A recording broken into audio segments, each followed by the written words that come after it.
Dans l'Europe médiévale, alors que l'aube se levait sur les campements militaires disséminés à travers le continent, une scène se répétait avec une sinistre régularité.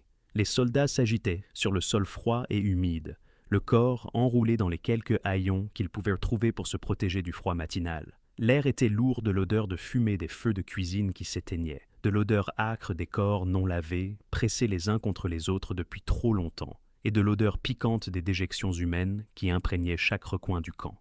À travers le campement, le son de la toux résonnait, des toux profondes et rauques qui témoignaient de la maladie se propageant dans les rangs comme une traînée de poudre. Chevaliers et simples soldats se retournaient dans leur sommeil, cherchant un peu de confort sur la terre dure, tandis que le cliquetis des armures et des armes servait de rappel constant à la violence qui les attendait. Ce n'était pas une aventure glorieuse, ni une quête romanesque tirée des contes de chevalerie. C'était la réalité brutale de la guerre médiévale, un monde où la survie elle-même devenait la plus grande des victoires, et où une seule semaine dans les rangs pouvait faire la différence entre rentrer chez soi ou ne jamais être revu. Dans cette vidéo, vous découvrirez pourquoi survivre ne serait-ce qu'une semaine en tant que soldat médiéval aurait été presque impossible pour la plupart des gens, et pourquoi la vision romancée de la guerre médiévale n'a presque aucune ressemblance avec la vérité historique. Nous explorerons les réalités brutales du recrutement et le fardeau économique écrasant qui laissait les soldats appauvris avant même leur départ.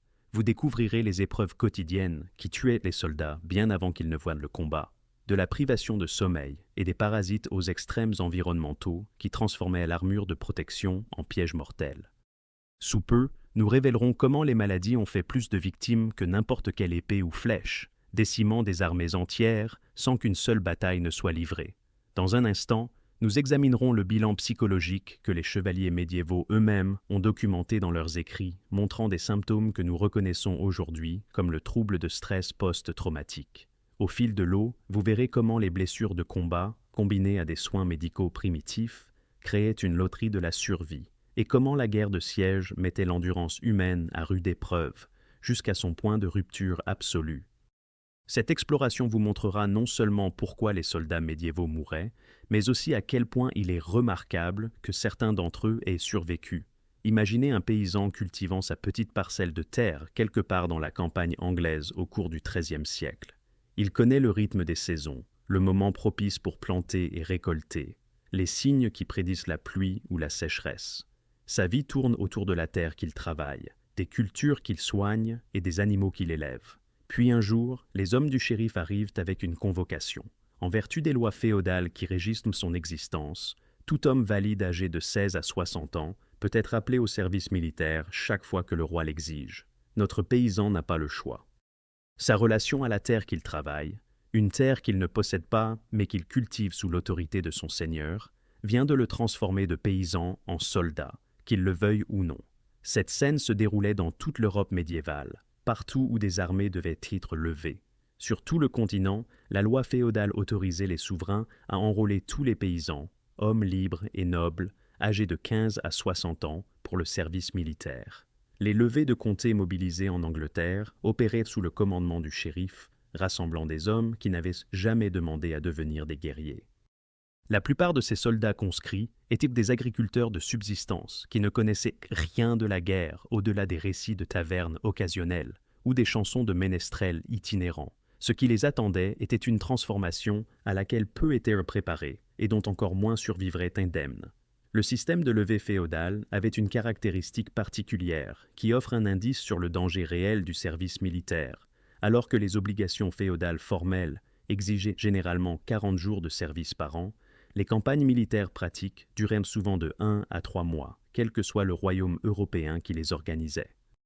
À première vue, cela pourrait sembler être une faveur, une limitation de la durée pendant laquelle les souverains pouvaient arracher les paysans à leurs fermes. La vérité révèle quelque chose de bien plus pragmatique. L'Europe médiévale était une société agricole, et la période des récoltes n'attendait personne. Dans l'intérêt de tous, du plus haut seigneur au plus humble paysan, les hommes devaient rentrer chez eux pour faire les récoltes qui nourriraient le royaume pendant l'hiver à venir. Pourtant, cette brève exigence de service reflétait aussi une autre réalité. Les armées ne pouvaient tout simplement pas maintenir les soldats sur le terrain beaucoup plus longtemps sans les voir mourir de maladies, de faim et des épreuves accumulées de la vie de campagne. Ce qui apparaît comme une limitation était en réalité une nécessité née des conditions brutales, qui faisaient un service plus long une quasi-condamnation à mort pour la plupart des soldats. Les armées assemblées à partir de ces levées représentaient un large éventail social. Au sommet se trouvaient les chevaliers, liés à la noblesse et à la royauté, qui servaient de colonne vertébrale aux forces militaires médiévales. C'étaient des guerriers professionnels, qui avaient passé des années à s'entraîner au combat. Des hommes qui pouvaient s'offrir les coûteuses armures, armes et destriers qui les rendaient redoutables sur le champ de bataille. En dessous d'eux venaient les hommes d'armes et les sergents, généralement des soldats non nobles qui servaient de compagnons aux chevaliers, formant des escouades qui fonctionnaient comme des unités de combat complètes. Mais la grande majorité de toute armée médiévale était composée de levées paysannes, des agriculteurs et des ouvriers enrôlés de force avec un équipement minimal et encore moins d'entraînement. Pour ces simples soldats, les désavantages commençaient dès la conscription. La plupart ne recevaient qu'une formation au combat des plus rudimentaires, apprenant peut-être à se tenir en formation et à pointer une lance vers l'avant. Ils arrivaient avec l'équipement de protection qu'ils pouvaient y rassembler, souvent rien de plus qu'un casque et un bouclier de base, peut-être une lance ou une simple hache. Comparez cela à l'arsenal du chevalier. Un casque superposé à un camail de maille et un cal de gambison, le corps enfermé dans une armure de plaques d'acier ou d'anneaux de mailles soudés pour dévier les coups d'épée, des armes spécifiquement conçues et entretenues pour la bataille. Le paysan levé se tenait à côté de ses supérieurs en armure, sachant que son mince bouclier et sa lance basique étaient tout ce qui le séparait de la mort. Avant même que ces soldats n'affrontent un ennemi, ils étaient déjà divisés par l'équipement, l'entraînement et les chances réalistes de survie entre ceux qui pourraient vivre et ceux qui, presque certainement, ne le feraient pas. La convocation au service militaire s'accompagnait d'une exigence cruelle. Les soldats devaient s'équiper eux-mêmes. Ce n'était pas une question de commodité ou de préférence. C'était la loi, et cela plaçait un fardeau économique extraordinaire sur les hommes qui pouvaient le moins se le permettre. Lorsque Charlemagne établit les exigences pour sa cavalerie à la fin du 8e siècle, il exigea que chaque guerrier monté arrive équipé d'un bouclier, d'une lance, d'une épée, d'une dague et d'un arc avec plusieurs carquois. Les exigences pour l'infanterie étaient un peu moins élevées, bouclier, lance et arc, avec des cordes et des flèches de rechange, mais représentaient tout de même une dépense considérable. En plus des armes et de l'armure, chaque homme devait apporter de la nourriture suffisante pour 3 mois de campagne et des vêtements adéquats pour une demi-année. Pour un paysan vivant au niveau de subsistance, ces exigences représentaient des coûts qui pouvaient facilement dépasser ce que sa famille gagnait en une saison entière. Considérez le calcul de ce fardeau. Une armure complète pour un chevalier pesait entre 20 et 25 kg, répartie sur le corps pour la rendre supportable. Mais l'armure elle-même coûtait des sommes énormes qui liaient directement la chevalerie à la noblesse et à la royauté. Même l'équipement relativement simple requis d'un simple fantassin, un casque, peut-être une cotte de mailles s'il avait de la chance, des armes et les provisions nécessaires, exigeait des dépenses qui forçaient à des choix impossibles. Une famille devait-elle sacrifier de la nourriture pour acheter un meilleur casque à son père ou à son fils? Devait-elle vendre du bétail pour acheter une épée qui pourrait lui sauver la vie? Ces décisions se prenaient dans d'innombrables foyers à travers l'Europe médiévale, chaque fois que les armées se rassemblaient, laissant les familles appauvries avant même que leurs hommes ne partent à la guerre. Le poids que les soldats transportaient aggravait le défi. Entre l'armure et les armes, un soldat médiéval portait environ 60 à 70 livres d'équipement, un fardeau comparable à ce que les soldats modernes transportent dans leur sac à dos. Pour un paysan habitué au travail physique, mais pas à marcher de longues distances en étant chargé, ce poids devenait une torture qui commençait dès le premier jour de la campagne et s'intensifiait à chaque kilomètre parcouru. Les chevaliers répartissaient le poids de leur armure sur tout leur corps grâce à des plaques et des mailles soigneusement ajustées, mais même eux ressentaient le fardeau écrasant pendant les campagnes d'été ou les longues marches. Pour le simple soldat, avec un équipement mal ajusté et un rembourrage minimal, ces 60 livres érodaient son endurance, sa santé et, finalement, sa vie. Et qu'en était-il du paiement pour ce service? Nous trouvons ici une autre réalité cruelle. Pendant la guerre de 100 ans, un fantassin gagnait 2 deniers par jour s'il était payé. Pour mettre cela en perspective, un ouvrier qualifié dans l'Angleterre du XIVe siècle gagnait 4 deniers par jour pour son travail. Un archer monté recevait 6 deniers par jour, tandis qu'un chevalier touchait 2 shillings. 24 deniers. Le paysan conscrit qui constituait la majeure partie des armées médiévales ne gagnait presque pas d'argent du tout, car la noblesse qui les commandait ne leur versait presque rien qui s'approche d'un salaire équitable. Le service militaire n'offrait pas à ces hommes un chemin vers la prospérité. Il offrait une obligation légale qui épuisait les ressources de leur famille et rapportait à peine de quoi survivre. Les mercenaires vivaient une réalité économique entièrement différente. Un simple soldat mercenaire pouvait gagner environ 4 guldens par mois, ce qui dépassait le salaire d'un artisan moyen et représentait presque le double de ce qu'un ouvrier agricole pouvait gagner. Certains mercenaires, s'ils survivaient assez longtemps et restaient fidèles à des commandants victorieux, pouvaient en fait gagner assez pour prendre leur retraite en tant que paysans libres, possédant leurs propres terres, un rêve hors de portée de la plupart des agriculteurs qui travaillaient la terre de leur seigneur. Les commandants de régiments et les colonels pouvaient toucher 500 guldens, des sommes qui représentaient une véritable richesse. Au début du XIVe siècle, les armées les plus efficaces étaient des forces professionnelles, composées en grande partie de mercenaires, payés plutôt que de levées féodales. Mais même les mercenaires faisaient face à un problème constant. Les souverains manquaient fréquemment de payer à temps, ou ne payaient pas du tout. La désertion et la mutinerie au sein des compagnies de mercenaires devinrent si courantes que les historiens peuvent en suivre la fréquence à travers les archives de diverses campagnes. Le sac de Rome en 1527 par les mercenaires de l'empereur Charles Quint en est un exemple particulièrement frappant. Les soldats impayés prirent leur compensation directement sur la ville qu'ils étaient censés protéger, tuant, pillant et incendiant dans une orgie de violence née du désespoir économique. Les souverains médiévaux étaient contraints de contracter des emprunts pour payer leurs forces mercenaires, et lorsque l'argent n'arrivait pas, ils comptaient sur une sombre incitation pour empêcher les troupes de déserter. La promesse du pillage. Le pillage représentait plus qu'un simple vol ou de la violence. Dans la guerre médiévale, il fonctionnait comme une forme légitime de paiement, un moyen pour les simples soldats de compléter le maigre revenu qui arrivait rarement quand il était promis. Une part du butin pouvait rendre un soldat ordinaire riche au-delà de ses rêves. Les archives historiques montrent qu'au milieu du XVIIe siècle, un soldat pouvait revenir de sa première campagne avec un butin d'une valeur de 200 florins. Une somme qui dépassait la richesse totale, tout bien confondu, d'un ouvrier qualifié en Allemagne qui pouvait ne totaliser que 100 florins. Les soldats médiévaux pouvaient gagner entre 1,3 et 29 grammes d'argent par jour selon leur position, leur statut de mercenaire ou de levée et l'armée qui les employait. Ce large éventail reflétait l'inégalité économique qui définissait le service militaire médiéval, où un chevalier gagnait en un jour ce qu'un fantassin ne verrait peut-être pas en 2 semaines de service. Une fois enrôlé et équipé, à un coût personnel ruineux, le soldat médiéval était confronté à la question de savoir comment utiliser réellement les armes qu'il portait désormais. Pour la classe des chevaliers, cette question avait été résolue par des années de préparation intensive.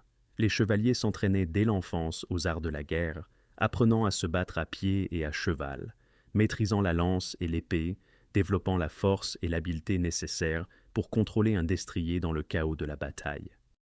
Ils s'entraînaient dans des tournois où les joutes pouvaient être cérémonielles, mais où le combat en mêlée pouvait s'avérer mortel.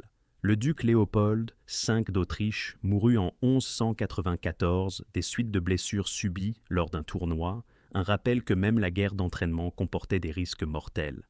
Les chevaliers chassaient, ce qui leur apprenait à chevaucher à vive allure sur des terrains difficiles et à utiliser des armes contre des cibles mobiles. Leur vie entière les préparait à la guerre. La levée paysanne ne recevait aucune préparation de ce genre. L'infanterie à travers l'Europe médiévale était, selon les archives historiques, recrutée et entraînée d'une grande variété de manières, ce qui est une façon polie de dire que l'entraînement était irrégulier, souvent inadéquat et parfois essentiellement inexistant. Dans le système féodal décentralisé, différents seigneurs maintenaient différentes normes, et la plupart n'avaient que peu d'incitation à investir massivement dans la formation d'agriculteurs, qui ne serviraient que de 1 à 3 mois avant de retourner à leur champ. Le résultat était que les simples soldats, qui constituaient la majeure partie des armées médiévales, arrivaient avec un entraînement variable, un équipement variable et des capacités extrêmement variables. La culture militaire médiévale valorisait l'expérience bien plus que les connaissances théoriques. Geoffroy de Charny, un chevalier du XIVe siècle, recommandait aux guerriers en herbe d'apprendre en observant leurs supérieurs et en demandant conseil à des combattants expérimentés. Cette approche fonctionnait bien pour les écuyers et les jeunes chevaliers qui passaient des années en compagnie de guerriers vétérans, mais elle offrait peu aux paysans enrôlés pour une brève campagne. Combien un tel homme pouvait-il apprendre par l'observation alors qu'il n'avait jamais vu de véritable bataille et qu'il pourrait servir aux côtés d'autres tout aussi inexpérimentés?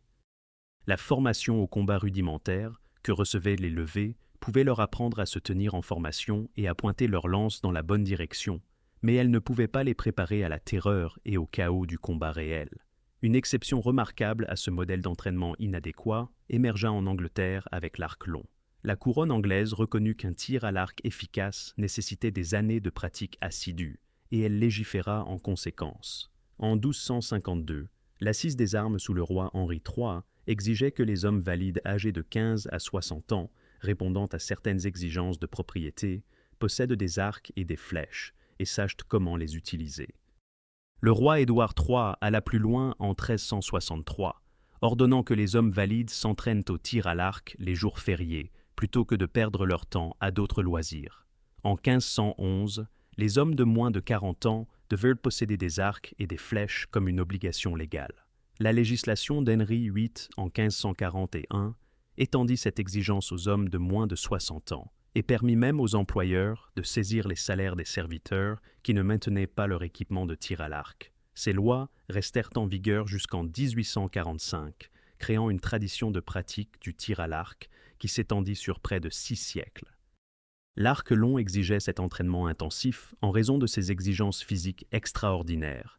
Les arcs de guerre médiévaux avaient des puissances d'au moins 81 livres, et beaucoup dépassaient 130 livres. Bander un tel arc nécessitait un développement musculaire et une technique spécifique qui ne pouvaient être acquis que par des années de pratique régulière. Les preuves archéologiques provenant de squelettes d'archers médiévaux montrent le tribut physique que cet entraînement exigeait.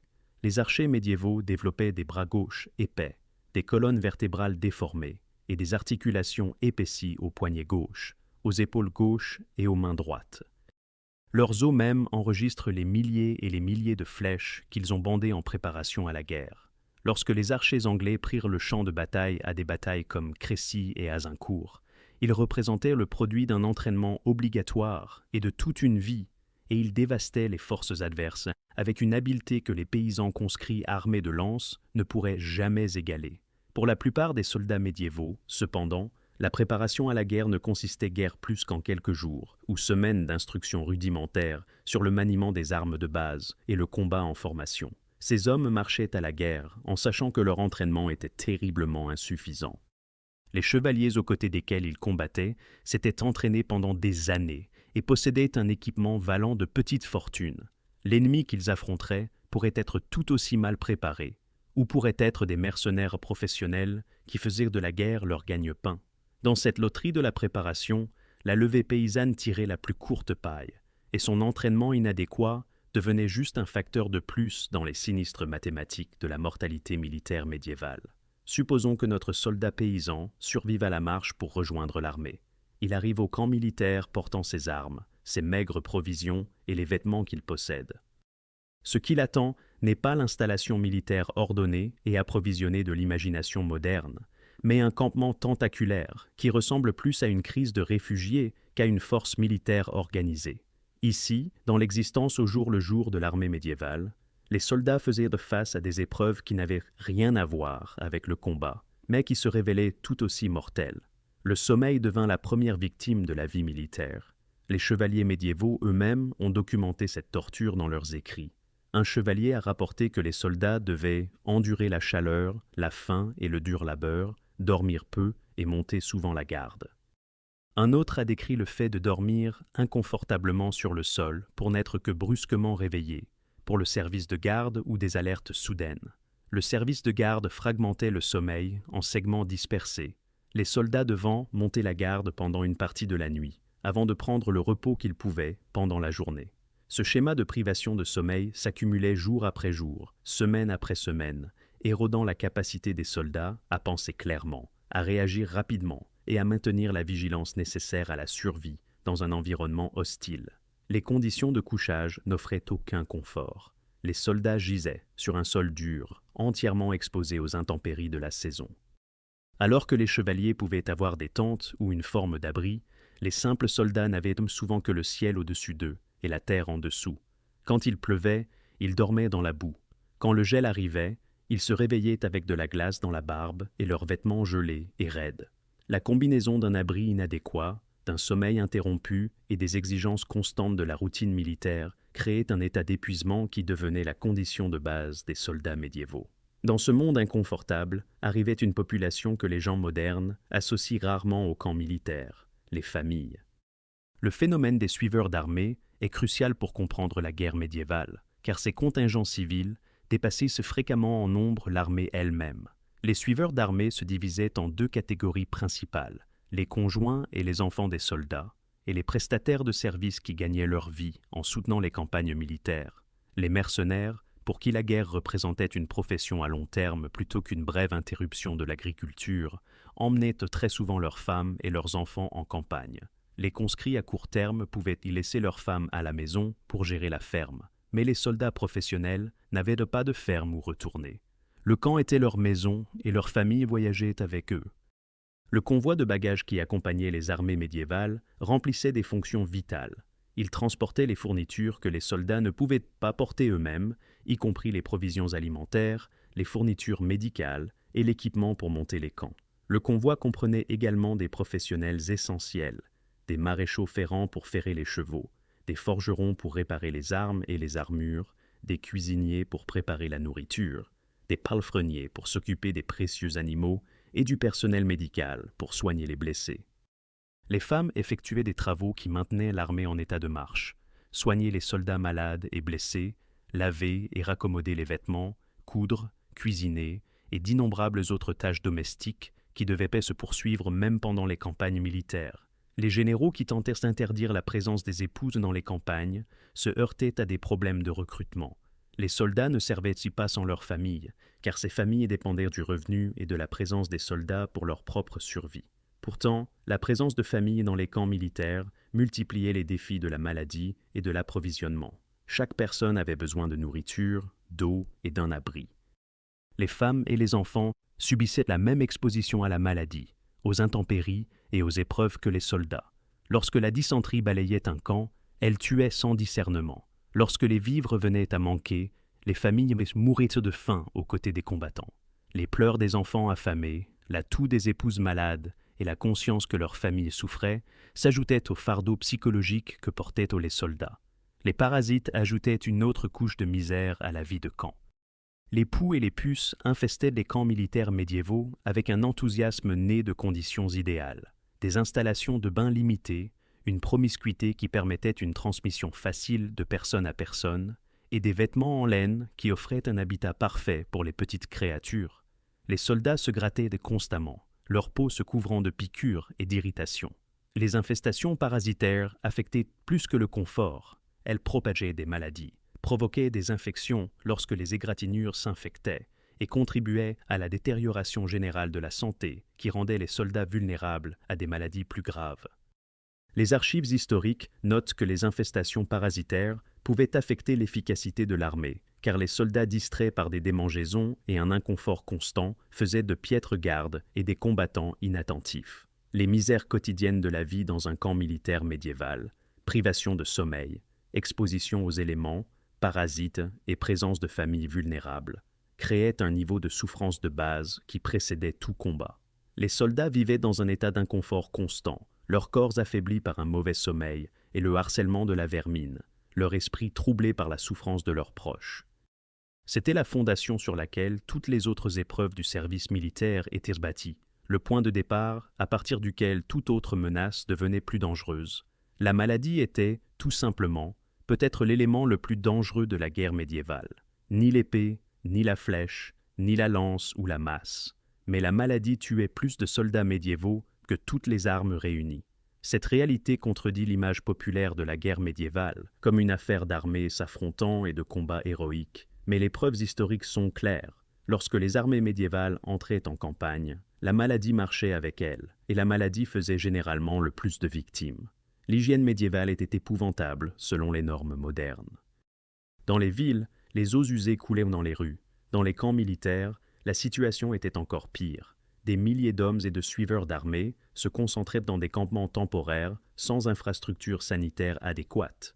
Les latrines, quand elles existaient, devenaient rapidement débordées. Les déjections humaines contaminaient les sources d'eau. La nourriture se gâtait à la chaleur. La promiscuité signifiait que toute maladie contagieuse pouvait se propager dans une armée à une vitesse terrifiante. Les connaissances médicales limitées signifiaient que les soldats n'avaient aucune compréhension de la théorie des germes, aucun concept des organismes invisibles qui se propageaient de personne à personne, transformant les camps militaires en incubateurs de maladies épidémiques. La dysenterie se distingue comme l'une des maladies les plus courantes et les plus mortelles qui ravagèrent les armées médiévales. Causée par des bactéries ou des parasites dans l'eau et la nourriture contaminée, la dysenterie provoquait une diarrhée sanglante, des crampes abdominales intenses, de la fièvre et une déshydratation rapide. À une époque sans fluide intraveineux ni antibiotiques, une dysenterie sévère tuait avec une efficacité brutale. Les soldats affaiblis par la maladie devenaient incapables de marcher, de se battre et finalement de survivre à la combinaison de la perte de fluide et de la fièvre qui caractérisait la maladie. Des preuves archéologiques provenant de latrines de croisée du XIIIe siècle à Acre ont révélé la présence d'Entamoeba histolytica et de Giardia duodenalis, les tueurs microscopiques qui causaient la dysenterie et se propageaient par la matière fécale contaminée. Les croisades offrent une documentation particulièrement vivante du bilan de la dysenterie. Les chroniques contemporaines décrivent comment la maladie balayait les camps de croisés au Moyen-Orient, tuant des hommes qui avaient survécu au long voyage depuis l'Europe pour mourir de diarrhée en Terre Sainte. Le roi Louis IX de France, qui mena la 7e croisade en 1249, souffrait de diarrhée si fréquente et si grave qu'il fit couper une partie de ses chausses pour simplifier la nécessité urgente de se soulager. Si le roi, qui avait accès à la meilleure nourriture, à l'eau la plus propre et aux soins médicaux les plus attentifs disponibles, subissait cette indignité, on ne peut qu'imaginer ce que le simple soldat endurait. La tuberculose, caractérisée par une toux persistante, des douleurs thoraciques et le dépérissement progressif du corps, était probablement la maladie la plus importante de la période médiévale. Elle tuait lentement, permettant aux soldats infectés de propager la maladie dans leurs unités pendant des semaines ou des mois avant de succomber. La promiscuité des camps militaires et l'état affaibli des soldats créaient des conditions idéales pour que la tuberculose se propage de personne à personne par les gouttelettes respiratoires libérées par la toux. La liste des maladies qui tuent les soldats médiévaux se lit comme un catalogue des afflictions les plus mortelles de l'humanité. Le choléra, qui provoquait une diarrhée si grave que les victimes pouvaient mourir en quelques heures de déshydratation. La coqueluche et la rougeole, que nous considérons aujourd'hui comme des maladies infantiles, mais qui tuaient des adultes dans un monde sans vaccination. La scarlatine avec son éruption caractéristique et ses complications potentiellement mortelles. Le paludisme, propagé par les moustiques dans les régions où la maladie était endémique. La variole, qui couvrait les victimes de pustules douloureuses et tuait environ 30% des personnes infectées. La peste noire, qui balayait périodiquement l'Europe et pouvait dévaster une armée en quelques jours, et le typhus, propagé par les poux et provoquant de la fièvre, des maux de tête et une éruption cutanée qui marquait les victimes pour la mort. La durée des campagnes militaires s'avérait cruciale pour déterminer la mortalité due aux maladies. Les soldats écossais participaient généralement à de brèves campagnes ne durant que de 1 à 3 mois, ce qui limitait le développement de conditions menaçant la santé dans leur camp. Les historiens notent que les armées écossaises étaient généralement épargnées de la mortalité par maladie subie par d'autres armées médiévales. L'expression clé est « généralement épargnées », non pas immunisées, mais protégées par la brièveté de leur service. Les campagnes prolongées, en particulier les longues croisades au Moyen-Orient, virent un nombre disproportionné de soldats mourir de maladie. Plus une armée restait longtemps sur le terrain, plus la maladie se propageait, plus l'assainissement se détériorait, et plus les soldats s'affaiblissaient, au point que des infections qu'un corps sain aurait pu combattre devenaient des condamnations à mort. Les soldats de retour au pays rapportaient des maladies dans leur communauté d'origine, propageant des épidémies qui dévastaient des populations sans immunité. Les armées devenaient des vecteurs de transmission de maladies, transportant des affections d'une région à l'autre, mélangeant différentes populations et leurs agents pathogènes associés de manière à créer de nouvelles flambées. Les familles qui accompagnaient les soldats en campagne faisaient face aux mêmes risques de maladie, et les femmes et les enfants se révélaient souvent plus vulnérables que les combattants aux maladies qui se propageaient dans les camps. Dans certains cas sinistres, les armées se livraient à une guerre biologique délibérée, utilisant des trébuchets pour lancer des carcasses d'animaux morts et malades dans les châteaux assiégés, espérant propager la pestilence parmi les défenseurs. Ce qui émerge de cette litanie de maladies est une vérité qui donne à réfléchir. Le plus grand ennemi d'un soldat médiéval était souvent invisible. Les bactéries dans son eau de boisson, les parasites dans sa nourriture, les virus propagés par la toux d'un camarade, ceux-ci tuaient plus sûrement que les flèches ennemies. Contre un adversaire humain, un soldat pouvait utiliser son entraînement, son équipement, sa force et sa ruse. Contre la maladie, il n'avait que la chance. Et dans la tempête parfaite des camps militaires médiévaux, faite de mauvais assainissement, de surpopulation, de malnutrition et de stress, la chance abandonnait des milliers et des milliers de soldats qui ne virent jamais la bataille. Les campagnes d'été dans la guerre médiévale présentaient une ironie particulière. L'armure conçue pour protéger les soldats devenait souvent un instrument de leur souffrance et de leur mort. Lorsque les armées marchaient pendant les mois les plus chauds de l'année, en particulier sous la chaleur brutale du Moyen-Orient pendant les croisades, les soldats en armure faisaient face à une combinaison mortelle de facteurs environnementaux qui transformaient leur équipement de protection en un handicap. L'épuisement par la chaleur, le coup de chaleur et la déshydratation devenaient les problèmes médicaux numéro 1 dans les combats en armure par temps chaud, faisant des victimes avant même que les épées ne s'entrechoquent. La physique de l'armure dans la chaleur créait un cercle vicieux qui menait inexorablement au coup de chaleur.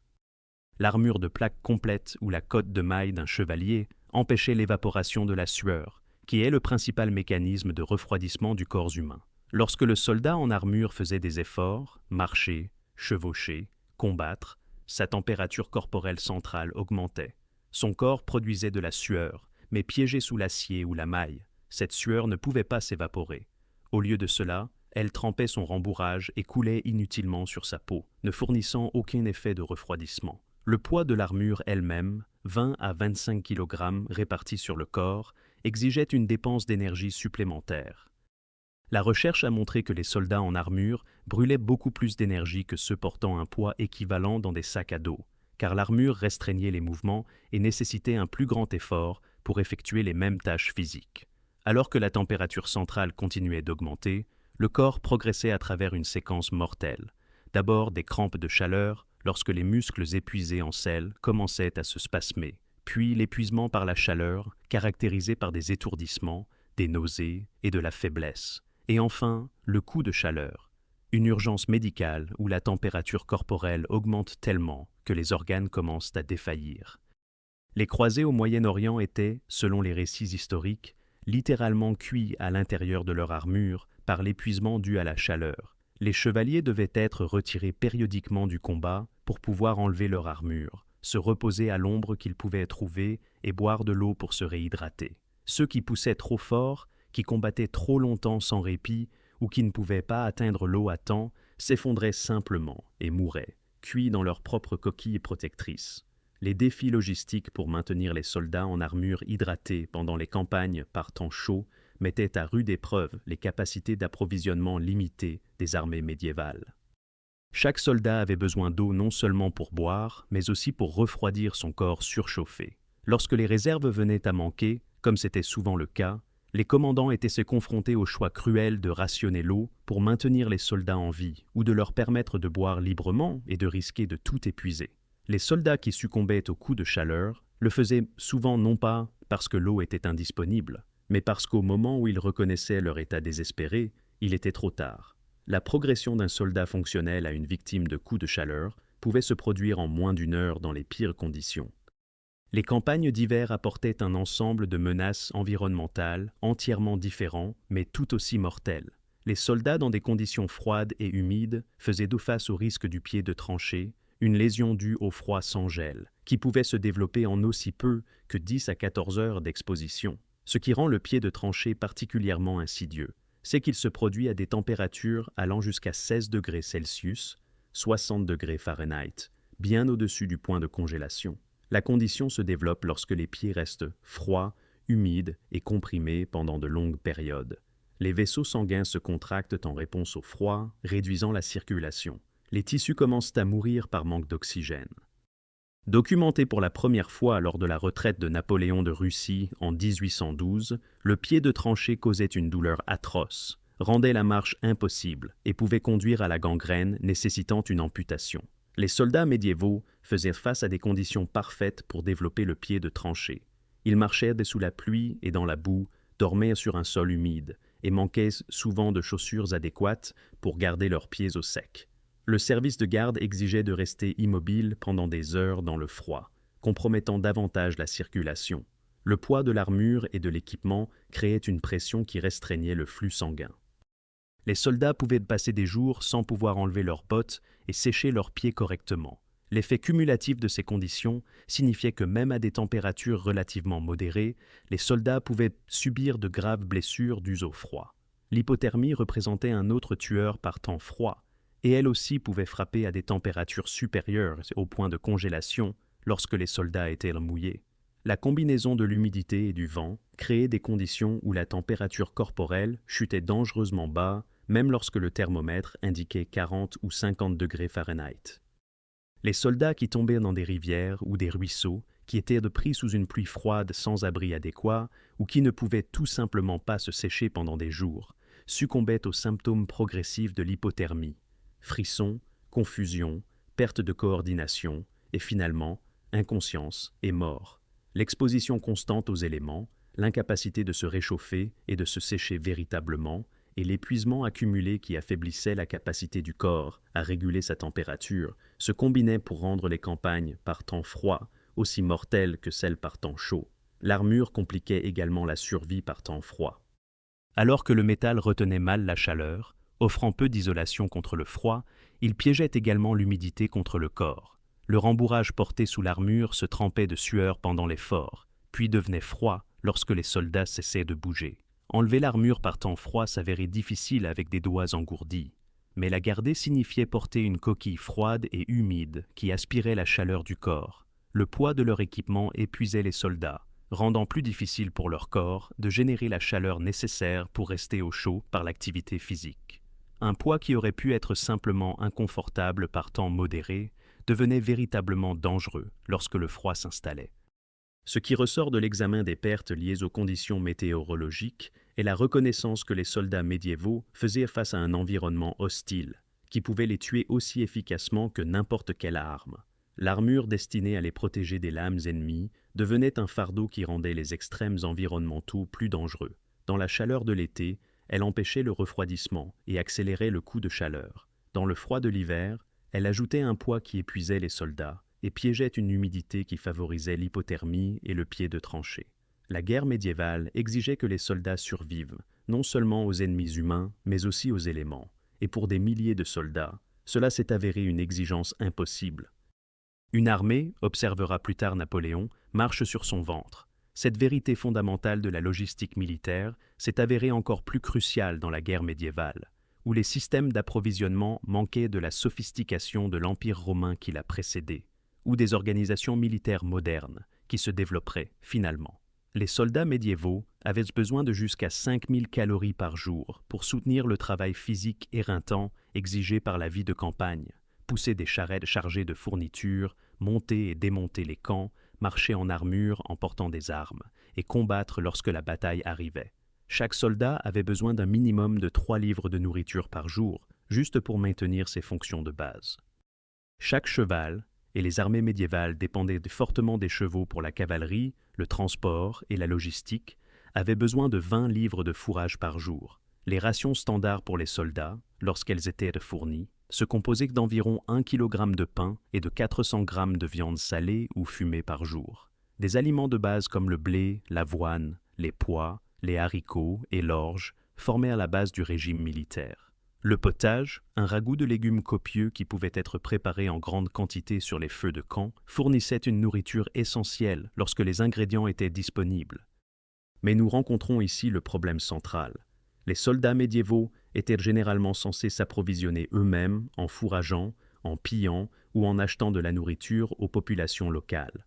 Les troupes pouvaient transporter environ 1 semaine de nourriture pour elles-mêmes, Mais ce calcul n'incluait pas le fourrage pour les chevaux, qui consommaient 20 livres par jour et ne pouvaient pas transporter leur propre fourrage, tout en portant des cavaliers armés ou en tirant des chariots de ravitaillement.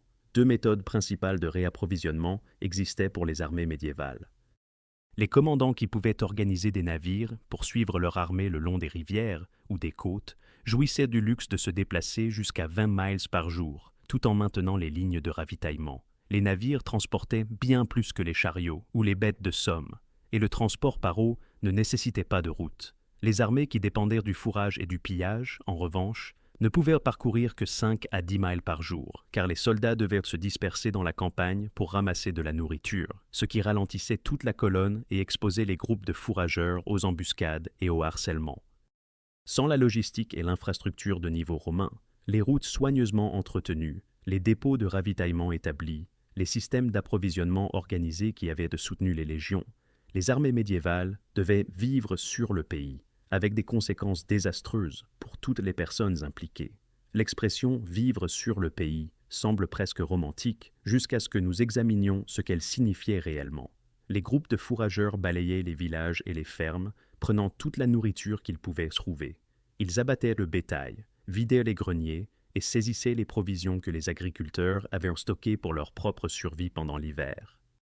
Ce qu'une armée ne pouvait pas emporter, elle le détruisait souvent pour empêcher les ennemis de l'utiliser.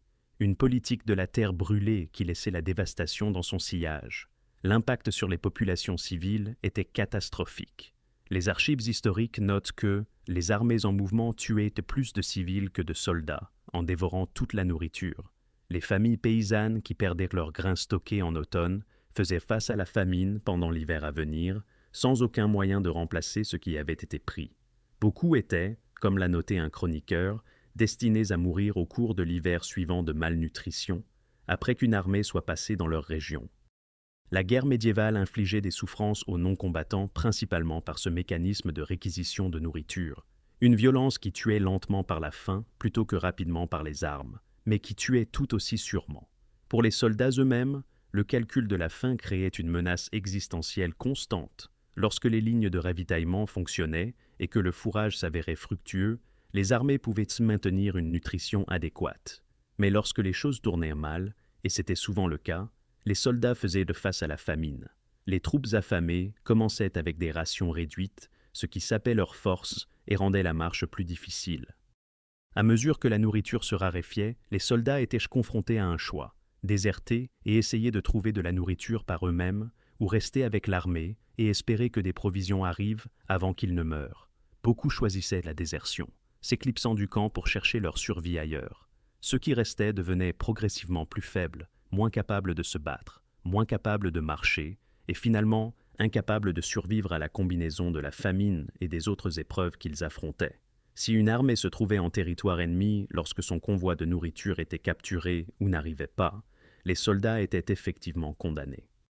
Avec des populations hostiles peu disposées à leur vendre de la nourriture et aucune ligne de ravitaillement ne les atteignant, ils devaient soit se frayer un chemin jusqu'à un territoire ami, une proposition de plus en plus difficile à mesure que la famine les affaiblissait, soit se rendre.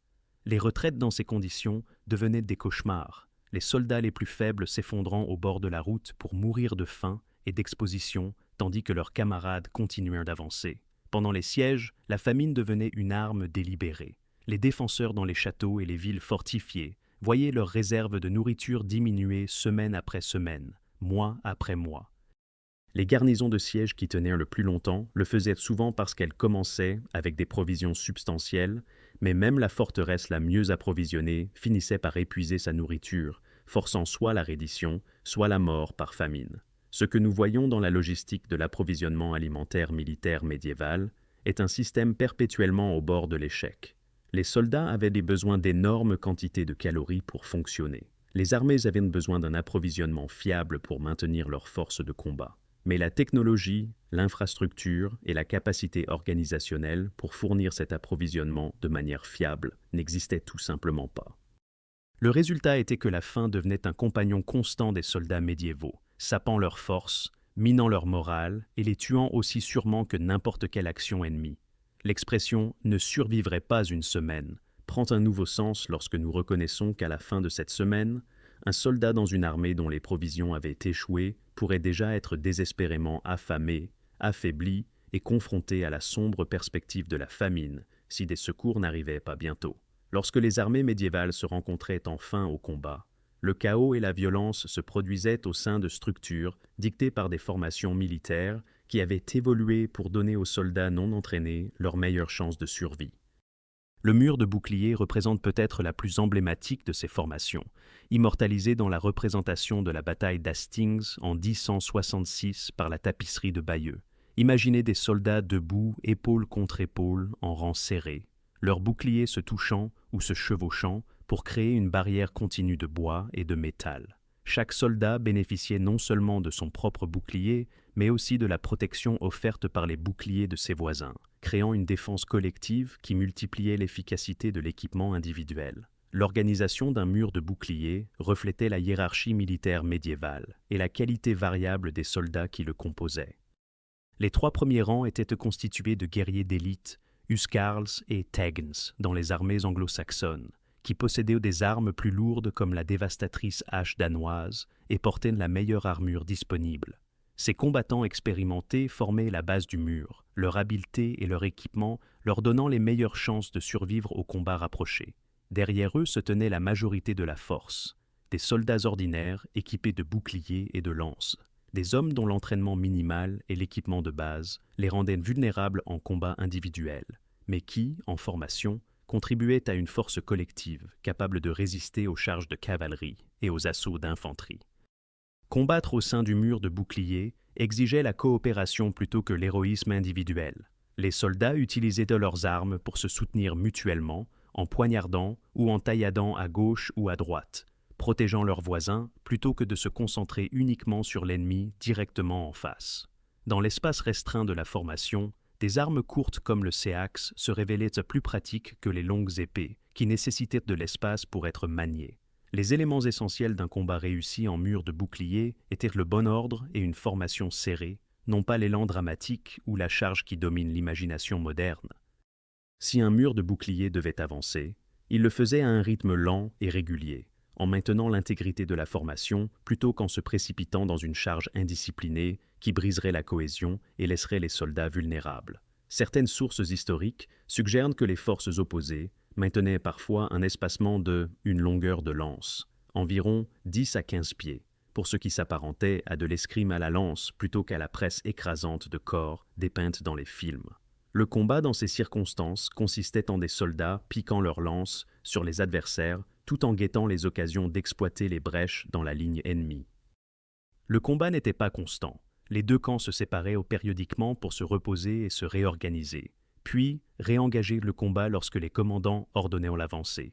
Ce rythme de combat, engagement, séparation, repos et réengagement, pouvait durer des heures, testant l'endurance autant que l'habileté martiale. La plus grande vulnérabilité du mur de bouclier résidait dans ce qui se passait lorsqu'il se rompait.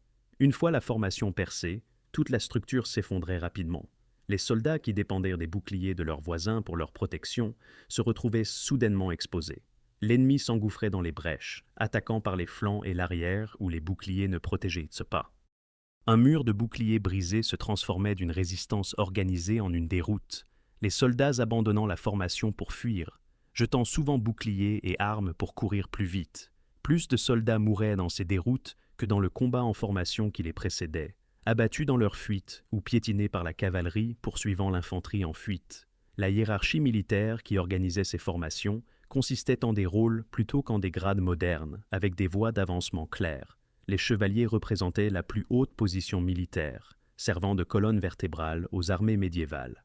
Généralement montés et en armure, ils servaient leur seigneur par des liens de vassalage et d'obligation. Les écuyers, généralement de jeunes hommes âgés de 14 à 21 ans, servaient d'apprentis aux chevaliers. Ils entretenaient l'armure et les armes de leur maître, les aidaient à se préparer pour la bataille et participaient au combat en tant que jeunes guerriers apprenant leur métier. Les hommes d'armes et les sergents, généralement issus de milieux non nobles, formaient des escouades avec les chevaliers pour créer des unités de combat complètes. Il s'agissait de rôles complémentaires. Les 3 étaient nécessaires pour aligner une seule force de combat efficace, plutôt que d'une hiérarchie stricte avec une mobilité ascendante et descendante. Le commandement dans les armées médiévales restait plus ad hoc par rapport aux grades militaires spécifiques qui se développeraient dans les siècles ultérieurs. Pour le paysan levé se tenant en formation, la réalité du combat signifiait tenir sa position malgré chaque instinct hurlant de fuir. L'homme à côté de lui pouvait être un étranger enrôlé d'un autre village. Le chevalier derrière lui pouvait même ne pas connaître son nom. Mais sa survie dépendait absolument de la cohésion de la formation, du maintien des boucliers joints, des lances à niveau, de la confiance des soldats, que leurs camarades ne rompraient pas les rangs et ne s'enfuiraient pas. La plupart de ces hommes avaient une formation minimale, un équipement variable, et peu de compréhension des tactiques de champ de bataille au-delà de « rester en ligne et pointer votre lance vers l'avant ». Pourtant, ce système rudimentaire fonctionnait assez souvent pour rester la formation standard pendant des siècles, car il donnait aux hommes non entraînés avec un équipement de base une chance de se battre contre des guerriers entraînés, tant que la formation tenait. Une fois qu'elle se rompait, ces mêmes hommes non entraînés avec un équipement de base devenaient des victimes, courant pour leur vie dans une bataille qu'ils n'avaient jamais voulu mener, espérant seulement survivre à la journée et peut-être tenir jusqu'à la fin des semaines restantes de leur période de service. Survivre au combat signifiait éviter les blessures, mais pour ceux qui subissaient des blessures, ce qui suivait s'avérait souvent aussi dangereux que la bataille elle-même. Les types de blessures infligées par les armes médiévales variaient de coupures relativement nettes par des épées à d'horribles blessures par écrasement par des masses et des haches, des blessures par perforation par des flèches et des lances, et des fractures dues à des chutes ou des coups directs. Les blessures à la tête se révélaient particulièrement mortelles. Les preuves historiques montrent qu'elles étaient 3 fois plus susceptibles d'entraîner la mort que les blessures à d'autres parties du corps. La loi et la tradition médicale médiévale reconnaissaient certaines blessures comme étant essentiellement sans espoir de survie. Les blessures aux entrailles, aux reins, à la rate, au cœur et à l'œsophage. Les soldats qui subissaient ces blessures étaient considérés comme des hommes morts, laissés sur le champ de bataille, car tenter de les déplacer ne ferait que prolonger leur souffrance. Les preuves archéologiques fournissent un témoignage saisissant de la violence du combat médiéval. Un squelette découvert près du château de Stirling portait 44 fractures crâniennes distinctes ainsi que plus de 60 coups sur le reste du corps. Cet individu est mort sous une pluie de coups qui a continué bien après le point de décès, suggérant soit un combat frénétique, soit une mutilation délibérée du cadavre. De tels exemples extrêmes étaient peut-être inhabituels, mais ils illustrent la réalité sauvage du combat rapproché où les soldats frappaient leurs adversaires avec des armes, jusqu'à ce qu'ils cessent de bouger, puis continuèrent souvent à frapper pour s'assurer de leur mort. Pour les soldats blessés qui survivaient à la blessure initiale, les options de traitement reflétaient les connaissances médicales médiévales, qui étaient à la fois plus sophistiquées que la culture populaire ne le suggère et désespérément inadéquates selon les normes modernes. Les sources historiques notent que la réparation des plaies était assez sophistiquée à l'époque médiévale, les chirurgiens employant des techniques qui pouvaient sauver des vies lorsqu'elles étaient appliquées rapidement et avec compétence. Les blessures étaient traitées par suture ou cautérisation, cette dernière impliquant l'application d'huile bouillante ou de fer chaud pour sceller les vaisseaux sanguins et détruire les tissus contaminés. L'agonie de la cautérisation était légendaire, mais elle arrêtait l'hémorragie et réduisait le risque d'infection, au prix d'infliger des brûlures qui nécessitaient elles-mêmes une guérison. La médecine médiévale employait certaines techniques que la recherche moderne a validées. Des asticots étaient délibérément introduits dans les plaies pour débrider les tissus nécrosés, mangeant la chair morte tout en laissant les tissus sains intacts, une pratique qui a connu un renouveau dans la médecine moderne pour traiter certains types de plaies. Le miel était appliqué comme agent antibactérien, et la science moderne a confirmé les propriétés antimicrobiennes du miel. Des cataplasmes à base de plantes contenant des végétaux ayant une réelle valeur médicinale étaient utilisés aux côtés de remèdes d'efficacité douteuse. Les connaissances médicales disponibles représentaient des siècles d'expérience accumulée, d'observations et d'essais et erreurs. Le facteur crucial de survie était l'accès à une intervention chirurgicale rapide par un chirurgien compétent. Les soldats blessés près des hôpitaux de campagne ou en présence de praticiens médicaux qualifiés avec des chances significativement meilleures que ceux laissés sur le champ de bataille. Les suiveurs d'armée comptaient du personnel médical parmi leurs rangs, et les soldats nobles avaient souvent des médecins personnels accompagnant l'armée. Mais la grande majorité des soldats ordinaires n'avaient pas accès à des soins qualifiés. Lorsqu'ils étaient blessés, Ils dépendaient des premiers soins rudimentaires que leurs camarades pouvaient fournir et de toute attention qui pourrait venir plus tard s'ils survivaient assez longtemps. Sans soins médicaux modernes, les soldats blessés faisaient face à une sombre progression. Ceux qui saignaient abondamment recevaient soit une cautérisation rapide, soit se vidaient de leur sang sur des heures, des jours ou des semaines, devenant progressivement plus faibles à mesure que leur corps ne parvenait pas à remplacer le sang perdu. Les blessures qui ne saignaient pas abondamment s'infectaient souvent lorsque des bactéries pénétraient par la peau lésée. Les chirurgiens médiévaux n'avaient aucune notion de stérilisation au sens moderne, pas d'antibiotiques pour combattre l'infection et une capacité limitée à nettoyer les plaies en profondeur. Les infections se propageaient à travers les tissus endommagés, produisant du pus, de la fièvre, et finalement un empoisonnement du sang qui tuait des jours ou des semaines après la blessure initiale. Les archives historiques indiquent que les soldats blessés étaient souvent laissés pour morts sur les champs de bataille en raison de leur faible chance de survie et du risque que la maladie se propage à partir de leurs plaies infectées. Pourtant, les archives archéologiques montrent également un grand nombre de blessures guéries dans les restes squelettiques de la période médiévale, démontrant que les blessures de champs de bataille n'étaient pas nécessairement mortelles lorsqu'un traitement approprié était disponible. Des guerriers avec des blessures guéries de batailles précédentes retournaient se battre, leur corps portant les cicatrices de leur survie. Certains amputés, ayant perdu des membres au combat, ou à cause des scies des chirurgiens après que les blessures soient devenues gangreneuses, retournaient néanmoins au service militaire dans la mesure de leur capacité. Un cas remarquable illustre ce que la chirurgie médiévale qualifiée pouvait accomplir dans les meilleures circonstances. Lors de la bataille de Shrewsbury, en 1403, le futur roi Henri V fut touché au visage par une flèche qui se logea à 6 pouces de profondeur à l'arrière de son crâne. Un chirurgien réussit à extraire la pointe de flèche et à traiter la blessure avec succès, sauvant la vie du prince.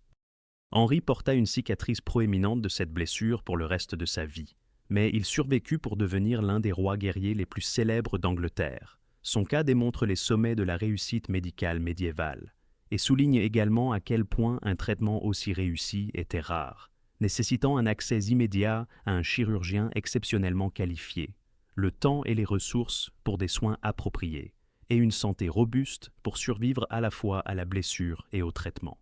Pour le simple soldat, blessé au combat loin de toute aide qualifiée, les perspectives étaient bien plus sombres. Il pouvait recevoir des premiers soins de base d'un camarade, un morceau de tissu noué autour d'une blessure saignante, peut-être quelqu'un l'aidant à se rendre à l'arrière de la ligne de bataille s'il pouvait encore marcher.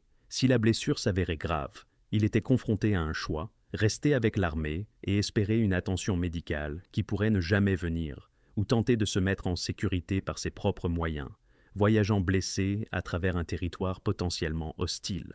De nombreux soldats blessés mouraient simplement là où ils tombaient, leur corps étant plus tard dépouillé de tout équipement utilisable par les charognards qui parcouraient les champs de bataille une fois les combats terminés.